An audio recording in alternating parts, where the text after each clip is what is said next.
बड़ी खबर आ रही है उत्तरकाशी से। ऑपरेशन सिलक्यारा का 16वां दिन आज टनल में फंसी 41 जिंदगियों को बचाने की कोशिश अब तेज हो गई है। अब एक साथ 5 प्लांट पर काम कर रही है रेस्क्यू टीम। 800 mm के पाइप में फंसे ऑगर मशीन को निकाला जा रहा है बाहर। सिलक्यारा की ओर निकाली जा रही मशीन। बरकोट की ओर से टीएसडीसी ने 4 ब्लास्ट कर बनाया रास्ता। 10.7 मीटर अंदर तक बनाया रास्ता। 483 मीटर तक बिछाया जाना है। 2 मीटर चौड़ा पाइप। एसजेवीएन ने वर्टिकल ड्रिलिंग कर 1 मीटर चौड़ा पाइप 22 मीटर तक पहुंचाया। सुरंग के ऊपर से 46 मीटर पाइप किया जाना है ड्रिल।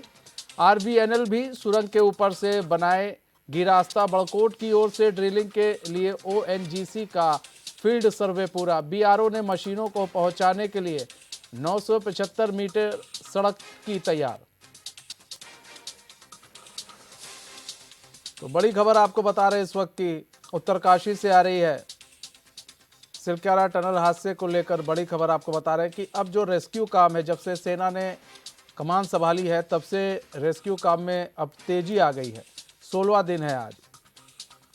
टनल में फंसी 41 जिंदगियों को बचाने के लिए अब रेस्क्यू का काम काफी तेज कर दिया गया है। अब एक साथ 5 प्लांट पर काम कर रही है रेस्क्यू टीम। अरुण सैनी हमारे संवाददाता लाइव जुड़ चुके हैं पूरी जानकारी के साथ। अरुण, अब टनल में फंसे 41 जिंदगियों को बचाने की कोशिश तेज कर दी गई है। अब 5 प्लांट पर काम किया जा रहा है। जी मनीष, सिलक्यारा उत्तरकाशी के सिलक्यारा टनल हादसे में 41 श्रमिकों को फंसे हुए आज 16वां दिन है और जो है जिस तरीके से रेस्क्यू ऑपरेशन चल रहा है इसमें एक बार फिर तेजी देखने को मिली है। जो 5 प्लान तैयार किए गए थे उन 5 प्लानों पर एक साथ कार्य चल रहा है। अगर कल पूरे दिन की हम बात करें, पूरी रात की बात करें तो कल वर्टिकल ड्रिल मशीन जो है वो ऊपर सुरंग के ऊपर पहुंची और वहां पर उसका बेस बनाया गया, जिसके बाद उसने वर्टिकल ड्रिल जो है शुरू की। अभी तक जो अपडेट है वो करीब 25 से 26 मीटर तक जो है ड्रिल ऊपर से जो 1.2 मीटर का चौड़ा पाइप जो है ऊपर से डाला जाना है रेस्क्यू के लिए, उसे 22 मीटर तक पहुंचा दिया गया है। 22 मीटर तक ड्रिल की जा चुकी है और जो है वहीं आरवीएनएल की तरफ से जो है जो सप्लाई पाइप बनाया जाना है वो 8 इंच का सप्लाई पाइप जो है 75 मीटर तक पहुंचा दिया गया है। हालांकि कल रात पानी आने से वो रोका गया। आज जो है पुनः कार्य शुरू होगा। वहीं हॉरिजॉन्टल जो ड्रिल की जा रही थी ऑगर मशीन से, उसका प्लाज्मा कटर मंगाया गया था, जिससे कि जो ऑगर मशीन के कुछ हिस्से अंदर पाइप में 45 मीटर तक फंस गए थे उन्हें काट लिया गया है और अब कुछ ही देर में जो है वहां पर मैनुअल तरीके से कार्य होने वाला है, जिसमें कि अब भारतीय सेना भी सहयोग करेगी। मद्रास आर्मी की जो है इंजीनियर ही वहाँ सिलक्यारा पहुँच चुके हैं और वहाँ पर वो भी इसमें सहयोग करेंगे।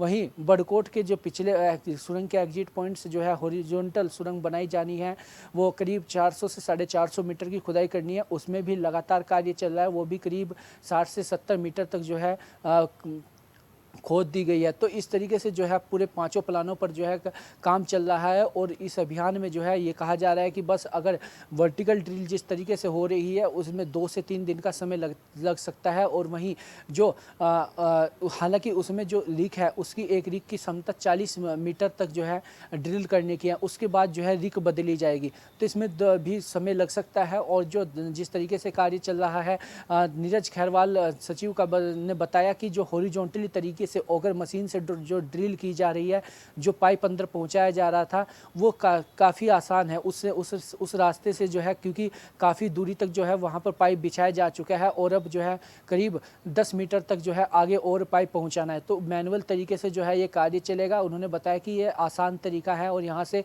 जल्द भी जो है मजदूरों के पास पहुँचा जा सकता है। तो वहीं मजदूरों की सुरक्षा के लिए, उनकी व्यवस्थाओं के लिए जो है वहाँ पर बीएसएनएल ने लाइन बिछाई है। वहाँ एक लैंडलाइन फोन भी अंदर पहुंच चुका है और जो कि जिससे कि वो अपने परिजनों से बातचीत भी कर सकते हैं। तो इसी तरीके से जो है पूरा रेस्क्यू अभियान चल रहा है। और अब बस जिस तरीके से बताया जा रहा है अभी, हालांकि कब तक ये रेस्क्यू ऑपरेशन पूरा होगा ये कहना अभी जल्दबाजी होगी। इसमें हो सकता है 6 दिन में भी कंप्लीट हो जाए और हो सकता है कि 10 दिन में भी हो। तो इसको लगातार जो रेस्क्यू ऑपरेशन चल रहा है, लगातार पूरी टीम वहाँ पर मौजूद है और अब जो है कार्य में तेजी आई है। अगर वहीं दूसरी चीज़ ये भी देखी जा रही है कि मौसम भी जो है इस रेस्क्यू ऑपरेशन में में थोड़ी खलल डाल सकता है, क्योंकि कल मौसम वैज्ञानिक का जिस तरीके से बयान आया कि ओलावृष्टि भी देखने को मिल सकती है, तो उससे कहीं ना कहीं वहाँ पर थोड़ा खतरा हो सकता है। लेकिन अगर मौसम सही बना रहा और जिस तरीके से वर्टिकल ड्रिल की जा रही है, दिन रात में भी वर्टिकल ड्रिल की गई, तो अभी तक की जो वर्टिकल ड्रिल की गई है वो 25 से 26 मीटर तक कर दी गई है, और ये जो है करीब 86 मीटर तक होनी है। तो जिस कल में जो है 82-26 मीटर हुई है, तो ऐसे में जो है 1 से 2 दिन में जो है ये ड्रिल पूरी हो सकती है, और इस तरीके से जो है जो अंदर श्रमिक फंसे हुए हैं उन्हें बचाया जा सकता है। तो इन सभी प्लानों पर जो है कार्य वहाँ पर चल रहा है, और कार्य में एक बार रेस्क्यू ऑपरेशन जो है उसमें एक बार फिर तेज़ी देखने को मिली है। पाँचों प्लानों पर जो 5 प्लान बनाए गए थे, उन पूरे 5 प्लानों पर लगातार कार्य चल रहा है, और अभियान में एक तेजी देखने को मिली है, क्योंकि जो जिस तरीके से आज 16वां दिन है, 16 दिन से जो है कई बार बातें ये भी सामने आई, जो अंदर श्रमिक फंसे हुए हैं उनके वो अपने परिजनों से कह रहे हैं कि हमें कब बाहर निकाला जाएगा। कुछ बातें ऐसी भी सामने आई थी कि कुछ जो है अंदर जो श्रमिक फंसे हुए हैं उनकी तबीयत भी थोड़ा ख़राब हो रही थी, जैसे कि उल्टी लगना, कोई सर दर्द, ऐसी बीमारी जो है उन्हें सामने आ रही थी। तो इसके लिए जो है उनको कोई मजदूर ऐसे थे जिन्होंने खाना भी नहीं खाया।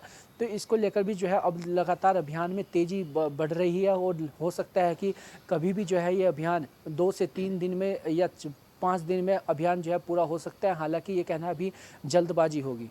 अभी तो जल्दबाजी है, कब ये अभियान पूरा होगा। लेकिन जो टीम है वो काम कर रही है लगातार, वो हर एक मोर्चे को संभाले हुए है। अब 5 मोर्चे से काम किया जा रहा है। आपने कुछ बातें बताएं कि कुछ लोग हैं जिनमें इस तरह की दिक्कतें आ रही हैं, तो हम अपने दर्शकों को बता दें, स्वास्थ्य विभाग की टीम वहाँ मौजूद है। उन्हें जो है प्रॉपर दवाई दी जा रही है, और जिन लोगों ने खाना नहीं खाया था, कुछ लोग दुखी थे, तो उन्हें भी समझाया गया है। उसके बाद उन लोगों ने खाना खाया। अच्छा, एक चीज़ और भी है, अब यहाँ पर मौसम की मार की बात की जाए, कहीं ऐसा ना हो जाए मौसम की मार झेलनी पड़ जाए वहाँ पर मौजूद लोगों को, तो ऐसे में क्या तैयारी की गई है अरुण? फोन किसने काटा यार? ये लगता है अरुण से हमारा संपर्क टूट गया। हम दोबारा संपर्क साधने की कोशिश करेंगे। तो सवाल ये है कि काम किया जा रहा, अभी तक मजदूर बाहर निकले नहीं है। ऐसे में जो मजदूर है वो भी परेशान है, लेकिन उनके स्वास्थ्य के लिए और उनकी जो मानसिक स्थिति है वो बनी रहे, सही बनी रहे, उसके लिए पूरी टीम वहाँ मौजूद है स्वास्थ्य विभाग की, जो हर आधे घंटे 1 घंटे में उनसे बातचीत कर रही है। और जैसा कि अभी आपको हमने बताया कि वहाँ पर BSNL का टावर बिछा दिया गया, वहाँ पर एक फ़ोन अंदर जा चुका है जिससे वो अपने परिजनों से बातचीत कर सकते हैं, मज़दूर अपने परिजनों से बातचीत कर सकते हैं। अरुण हमारे साथ जुड़ चुके हैं एक बार फिर से। अरुण, सवाल ये है अरुण कि अब एक बार ये कहा जा रहा है कि मौसम की मार पड़ सकती है, मौसम की मार झेलने को पड़ सकती है, तो ऐसे में क्या तैयारी की गई? अगर मौसम खराब होता है, बारिश होती है, तो उसको लेकर क्या तैयारी की गई है? जी मनीष, देखिए मौसम का बताया जा रहा है कि जिस तरीके से जो है मौसम भी वहाँ पर ख़राब हो रहा है, तो इसके लिए जो है लगातार तैयारियां भी वहाँ पर की जा रही है, जिससे कि लगातार ड्रोन के जरिए जो है निगरानी भी की जा रही है, और जो भी व्यवस्थाएं तमाम जो है मौसम को देखते हुए जिस तरीके से बताया गया है कि मौसम आज ख़राब हो सकता है या ओलावृष्टि भी हो सकती है, तो उसके लिए भी जो है तैयारियाँ की जा रही है कि कोई भी रुकावट जो है इस रेस्क्यू ऑपरेशन में ना आए। वहीं सुरंग के लिए जो है छतरी बनाई जाए, सेफ्टी छतरी बनाई जा रही है, जिसमें कि सुरंग को कोई नुकसान ना पहुंचे, और पानी जो है जब अगर बारिश भी होती है तो श्रमिकों को अंदर कोई परेशानी ना हो। लेकिन जिस तरीके से कल हमने देखा, सुरंग का जो प्रवेश द्वार है उसके वहाँ पर भी जो है पानी टपक रहा था, और हालांकि वैज्ञानिकों की तरफ से कहा गया है कि इससे कोई दिक्कत नहीं होगी, क्योंकि ये जो पानी है वो पेड़ की जड़ों से जो है स्रोत बन के आ रहा है, तो इससे कोई दिक्कत नहीं होगी। लेकिन पूरी ही जो है सभी की यही नज़र है, और सभी की जितनी भी वहाँ पर एजेंसियां हैं, रेस्क्यू टीम है, अधिकारी हैं, सभी एक्सपर्ट्स हैं, सभी का यही प्राथमिकता है कि जल्द से जल्द जो है इस रेस्क्यू ऑपरेशन को पूरा किया जाए, क्योंकि बारिश भी हो सकती है, मौसम ऐसे में ख़राब हो सकता है। तो जितनी जल्दी हो सकता है ये अभियान पूरा किया जाए और ये रेस्क्यू ऑपरेशन पूरा किया जाए, और जो श्रमिक अंदर फंसे हुए हैं उन्हें बाहर निकाला जाए। सबसे ज़्यादा जो है फोकस जिस तरीके से तेज़ी कल से ही देखने को मिल रही है, 5 प्लान जो बनाए गए थे उन पर एक साथ कार्य कार्य चल रहा है और जो वर्टिकल ड्रिल है वो भी की जा रही है। पीछे सुरंग के एग्जिट पॉइंट से भी जो है रास्ता बनाया जा रहा है, सुरंग खोदी जा रही है और सुरंग के किनारों से भी वर्टिकल ड्रिल की जो है सर्वे उसका कर लिया गया है। वहाँ भी जो है किसी भी वक्त कार्य चल सकता है। और वहीं अब जो है जो प्लाज्मा कटर मंगाया गया था उस वो से मशीन जो ऑगर मशीन के कुछ टुकड़े अंदर पाइप में फंस गए थे उन्हें पूरा कर लिया गया है और अब मैनुअल तरीके से जो है तेज़ी से वहाँ पर कार्य चलेगा। तो सभी की प्राथमिकता ये रहेगी कि जल्द से जल्द जितनी भी जल्दी हो सके इन श्रमिकों को बाहर निकाले, जिससे कि कोई भी ऐसी आगे मौसम बाधा ना डाल सके या कोई भी ऐसी चीज़ ना हो जिससे कि जो श्रमिक अंदर फंसे हुए हैं उन्हें कोई नुकसान पहुँचे। श्रमिक जो अंदर फंसे हुए हैं उन्हें कोई नुकसान ना पहुंचे। ऐसे में यहाँ पर ये भी है कि देखिए अभी हम बार बार मौसम की जब बात कर रहे हैं तो आपने कहा कि कुछ पानी भी टपक रहा था, जिसे वैज्ञानिक ने कहा ये तो नॉर्मल है, ये तो होगा। लेकिन अगर बारिश हो गई तो फिर तो दिक्कत ये आ जाएगी कि वही पानी उसकी जो प्रवाह है, धारा प्रवाह ज़्यादा हो जाएगा और इससे तो फिर सुरंग में पानी जाने लगेगा जहाँ पर मजदूर फंसे हुए हैं। तो ऐसे में क्या ऐसी कोई व्यवस्था है जिससे कि उस पूरे एरिया में पानी ना जाए और वो सुरक्षित रहे, क्योंकि उसी के थ्रू जो खाना वाना ये लोग दे रहे हैं, उसी के थ्रू जो भी है काम हो रहा है ऐसे में। और दूसरी चीज़ ये कि बरकोट से भी खुदाई करने का काम चालू कर दिया गया है। उसमें कितना समय लग सकता है, कितनी खुदाई की गई है? जी मनीष, जो मौसम की बात जो चल रही है जिसके लिए जो है पानी की बात है, तो सुरंग को किस तरीके से जो है सेव किया जाना चाहिए इसके लिए जो है वहाँ पर तैयारियाँ की जाएगी। और लगातार जो है जिस तरीके से मौसम का बताया जा रहा है कि मौसम ख़राब हो सकता है, तो ऐसे में जो है वहाँ मीटिंग भी होगी उनकी और मीटिंग करके जो है बैठक होगी और उसमें ही जो है तय होगा कि क्या कुछ तैयारियाँ जो है सुरंग को बचाने के लिए की जानी चाहिए। हालाँकि अभी तक ऐसी कोई तैयारी वहाँ पर नहीं की गई है। और बता दें कि जो बड़कोट के सिरे से जो है कार्य चल रहा है पीछे सुरंग के पीछे से, वो करीब 400 से 450 मीटर की जो है खुदाई करनी है। क्योंकि जो सुरंग ये खोदी जा रही थी, जो सुरंग का कार्य चल रहा था, उसमें बस वही 450 से 450 मीटर का हिस्सा जो पीछे का साइड का है वही बचा था। तो अगर वो खोदा वो उसमें भी जो है कार्य चल रहा है और वो अभी जो है 50 से 60 मीटर तक जो है खोदा जा चुका है। तो ऐसे में 400 से 450 मीटर जो है उसकी खुदाई करनी है और इसमें भी जो है लंबा समय लग सकता है, क्योंकि जो वो सुरंग है वो नए सिरे से खोदनी है बिल्कुल। तो क्योंकि वहाँ पर जो है मलबा ऐसा नहीं है कि ड्रिल करके जो है वो मलबा हटाया जाना है, वो बिल्कुल ब्लास्टिंग वहाँ पर की जा रही है और पूरे नए सिरे से जिस तरीके से सुरंग खुदती है उस तरीके से जो है खोदी जा रही है। तो इसमें थोड़ा लंबे समय लग सकता है, करीब 10 से 12 दिन का समय भी इसमें लग सकता है। और वहीं सबसे जो सेफ इसमें माना जा रहा है, सबसे जल्द जो है पूरा हो सकता है, जिस तरीके से सचिव नीरज खैरवाल ने भी वहाँ पर बताया कि जो हॉरिजॉन्टल ड्रिल की जा रही थी ऑगर मशीन से, उससे सबसे जल्द उन तक जो है जो श्रमिक अंदर फंसे हुए हैं उन तक पहुंचा जा सकता है। क्योंकि करीब 45 मीटर तक जो है ड्रिल की जा चुकी थी और जो अब जो है करीब 10 मीटर तक जो है आगे ड्रिल और करनी है, खुदाई और करनी है। तो उसके जरिए जो है पाइप अंदर पहुंचकर जो अंदर श्रमिक फंसे हुए हैं सेफली निकाला जा सकता है। तो अब जो है सबसे ज़्यादा फोकस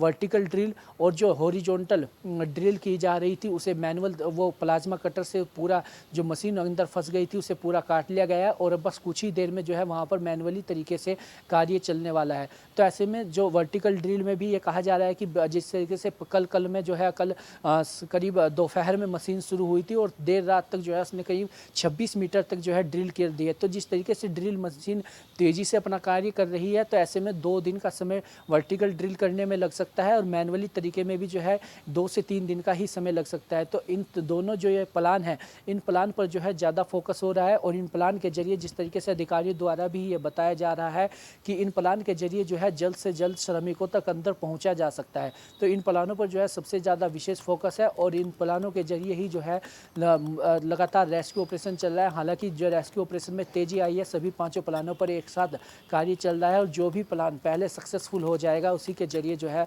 श्रमिकों को बाहर निकाल लिया जाएगा। मतलब जो वहाँ विशेषज्ञ हैं उन्हें भी मालूम है कि जो हॉरिजॉन्टल हम लोग ड्रिलिंग कर रहे थे वो सही दिशा में जा रही थी, अगर कुछ वहाँ पर रुकावट ना पड़ती तो सही दिशा में जा रही थी। ऐसे में उस पर ज़्यादा फोकस किया जा रहा है, सेना के द्वारा भी उस पर ज़्यादा फोकस किया जा रहा है कि हॉरिजॉन्टल जो जा रही थी, अगर हम 9 मीटर जो 10 मीटर जो भी बचा है, अगर हम इसको खुदाई कर लेते हैं तो जल्द पहुँच सकते हैं, उसमें कम समय लगेगा। ऐसे में हम वर्टिकल जा रहे हैं या फिर बड़कोट की तरफ से जा रहे हैं तो कुछ समय लग सकता है ऐसे में। तो अब यही समझा जा सकता है कि मतलब हॉरिजॉन्टल पर पूरा ध्यान फोकस यही है कि हॉरिजॉन्टल मैनुअली अगर हम जितना काम कर लें, क्योंकि वही है, वो एक ऐसा रास्ता है जिस पर अगर हम ज़्यादा फोकस करेंगे तो उसमें हमें कामयाबी जितनी जल्दी हो सके मिल सकती है। जी मनीष, बिल्कुल जिस तरीके से जो है शुरू से ही जो है कार्य हॉरिजॉन्टल ड्रिल का चल रहा है, तो उसमें जो है काफ़ी कुछ हो भी गया है, और कई जो है उसमें अगर जिस तरीके से बीते बुधवार में हमने देखा था कि 45 मीटर तक जो है ड्रिल कर ली गई थी, तो वो भी तेज़ी से चल रहा था। अगर उसमें कोई बाधा ना आती तो अब तक जो है श्रमिक बाहर निकल चुके होते, क्योंकि जिस तरीके से अंदर लोहे के गटर आ रहे थे, लोहे के सरिये आ रहे थे, तो उनसे ज़्यादा जो है बाधा इस रेस्क्यू ऑपरेशन में पड़ रही थी, जिससे कि अगर मशीन भी के जो कटर होता है जो ड्रिल करने का, वो भी ख़राब हो चुका था, और जो पाइप पहुंचाया जा रहा था 800 mm का, वो भी आगे मुड़ गया था। तो इस तरीके से जो है अब अगर जिस तरीके कल बीते रोज अर्नोल्ड डिक्स का बयान आया कि जो ओगर मशीन है वो बुरी तरीके से जो है क्षतिग्रस्त हो चुकी है और अब वो कार्य करने लायक नहीं बची, तो इसके लिए जो है अब मैनुअली तरीके से कार्य वहाँ पर किया जाना है, और करीब 8 से 10 मीटर जो है आगे मैनुअल तरीके से खुदाई कर पाइप पुश करना है, और तब जो है श्रमिकों तक पहुंचा जा सकता है। क्योंकि शुरू से ही जब 12 दिवाली के दिन 12 नवंबर को जो है सुबह 5:30 बजे श्रमिक अंदर फंसे थे, तो उसके बाद से जो है जेसीबी मंगाई गई थी, और जेसीबी से जो है अरुण, हम आपको रोकना चाहेंगे, आप बने रहिए हमारे साथ। ये बड़ी खबर आ रही है, अपने दर्शकों को बता दें, इस वक्त की बड़ी खबर आ रही है, उत्तरकाशी से आ रही है, टनल हादसे को लेकर आ रही है। जो मौसम है वो एक खलल डाल सकता है रेस्क्यू काम में, और जो वर्टिकल डीलिंग है उसमें बाधा भी बन सकता है मौसम। जो वर्टिकल डीलिंग की जा रही है उसमें जो है बाधा बन सकता है मौसम, रेस्क्यू काम भी रोका जा सकता है ऐसे में। तो उत्तरकाशी में 3 दिन बारिश और बर्फबारी के अनुमान है कि भाई 3 दिन बर्फबारी और बारिश हो सकती है। हॉरिजॉन्टल रेस्क्यू पर कोई असर नहीं पड़ेगा इस दौरान। हॉरिजॉन्टल अगर आप काम करें उस पर कोई असर नहीं है, लेकिन टनल के ऊपर से अगर हम वर्टिकली जो काम कर रहे हैं उस पर असर पूरा पड़ सकता है। तो हर एक दिक्कत का सामना वहाँ मौजूद अधिकारियों को करना पड़ रहा है। अभी तक किस तरह हॉरिजॉन्टल ड्रिलिंग हो रही थी तो कुछ ना कुछ बाधा आ जा रही थी, और अब जो है जब वर्टिकल ड्रिलिंग हो रही है तो मौसम जो है बाधा बन सकता है बहुत बड़ी। तो टनल रेस्क्यू में मौसम एक बड़ा बाधे के रूप में काम कर सकता है, बड़ा बाधा बन सकता है। अरुण हमारे साथ बने हुए हैं। अरुण, इसी बात की हम चर्चा कर रहे थे कि मौसम एक बड़ा बाधा बन सकता है, और हॉरिजॉन्टल तो कहा जा रहा है, हॉरिजॉन्टल डीलिंग तो कर ली जाएगी या मैनुअली जो हॉरिजॉन्टल मैनुअल किया जाएगा वो हो सकता है। ऐसे में वर्टिकल डीलिंग पर सबसे ज़्यादा असर पड़ेगा, और 3 दिन का बताया जा रहा है, 3 दिन तक मौसम खराब रहेगा। ये सबसे बड़ी परेशानी जो है आ रही, कुछ ना कुछ तो परेशानी आई जा रही है। जी मनीष, जब से जो है ये रेस्क्यू ऑपरेशन चल रहा है, कोई ना कोई अड़चन इस रेस्क्यू ऑपरेशन में आ रही है। जिस तरीके से जो है हॉरिजॉन्टल ड्रिल की जा रही थी, उसमें कुछ ऐसे कभी बोल्डर तो कभी लोहे के गटर, कभी लोहे के सरिये जो है आ जाने से जो है कार्य बाधित हो रहा था, और अब जो है वह मौसम की मार भी जो है वहाँ पर पड़ सकती है, जो मौसम भी बाधा रेस्क्यू ऑपरेशन में पड़ सकता है। हालांकि जिस तरीके से लगातार जो इन्फॉर्मेशन आ रही है मौसम से, जो है हॉरिजॉन्टल ड्रिल जो मैनुअल तरीके से की जाएगी, क्योंकि उस पर तो कोई असर जो है इतना नहीं पड़ेगा, क्योंकि वो सुरंग के अंदर से जो है हॉरिजॉन्टल ड्रिल की जानी है, और हॉरिजॉन्टल तरीके से ही जो है मैनुअल कार्य चलेगा, और उसमें तो है इतना असर देखने को नहीं मिलेगा। लेकिन जो ऊपर से सुरंग के ऊपर से जो वर्टिकल ड्रिल की जा रही है उसमें थोड़ा असर देखने को मिलेगा, क्योंकि लगातार अगर बारिश वहाँ पर होती है, ओलावृष्टि वहाँ पर होती है, तो उससे मशीन पर भी काफ़ी फ़र्क पड़ेगा, और जो ड्रिल कर रहे हैं, जो ऊपर से छेद किया जा रहा है, उसमें भी जो है पानी रिस कर अंदर जाने की भी समस्या हो सकती है। तो ऐसे में जो है इस तरीके अगर मौसम वहाँ पर ख़राब होता है, अगर बारिश ज़्यादा तेज़ होती है, ओलावृष्टि होती है, तो ऐसे में जो है वर्टिकल ड्रिल का कार्य जो है वो रोका जाएगा, क्योंकि वर्टिकल ड्रिल से जो है बारिश अगर होगी तो उससे काफ़ी जो है नुकसान भी हो सकता है, और जो पानी आएगा वो पानी रिस कर जो है अंदर सुरंग में भी जा सकता है। तो ऐसे में जो है उस कार्य को जो है रोका जाएगा, और जो पूरा फोकस अगर मौसम वहाँ पर बाधा डालता है या बारिश अगर वहाँ पर होती है, तो पूरा फोकस उसके बाद हॉरिजॉन्टल ड्रिल पर ही किया जाएगा, जो कि मैनुअल तरीके से अभी कुछ ही देर में जो है कार्य वहाँ पर शुरू हो जाएगा मैनुअल तरीके से, जिसमें कि मद्रास आर्मी के इंजीनियर भी सिलक्यारा पहुँच चुके हैं, और वो भी वहाँ पर मदद करेंगे, भारतीय सेना भी उसमें मदद करेगी और मैनुअल तरीके से जो है पूरा जो ये रेस्क्यू ऑपरेशन है इस पर काफ़ी जोर दिया जा रहा है। और जिस तरीके से लगातार अधिकारियों के द्वारा भी यही बताया जा रहा है कि यही एक मात्र जो है साधन है जिससे कि हम जल्दी जो है श्रमिकों तक पहुंच सकते हैं। हालांकि अगर वर्टिकल ड्रिल लगातार अगर मौसम बाधा नहीं डालता है और वर्टिकल ड्रिल जो की जा रही है उसका कार्य लगातार जिस तेज़ी से चल रहा है, अगर इसी तेज़ी से चलता है तो हो सकता है 2 से 3 दिन में वर्टिकल ड्रिल से भी जो ठीक है है यार। रेस्क्यू को ऑपरेशन को पूरा किया जा सकता है। कहीं ना कहीं देखिए बाधा जो है पड़ सकता है। मौसम वैज्ञानिकों ने जिस तरह से चेतावनी दी है और ऐसे में 3 दिन कहा जा रहा है वहाँ बर्फबारी और बारिश की संभावना जताई जा रही है, तो वर्टिकल डीलिंग में बाधा बन सकती है बारिश और ये बर्फबारी। वहीं हॉरिजॉन्टल जो है वो उस पर काम होगा, हॉरिजॉन्टल जो मैनुअली काम है वो किया जाएगा। उसके लिए ही कोशिश भी की जा रही है कि उससे जल्द से जल्द मजदूरों को बाहर निकाला जा सके। बहुत बहुत धन्यवाद अरुण हमारे साथ जुड़ने के लिए और तमाम जानकारियाँ साझा करने के लिए।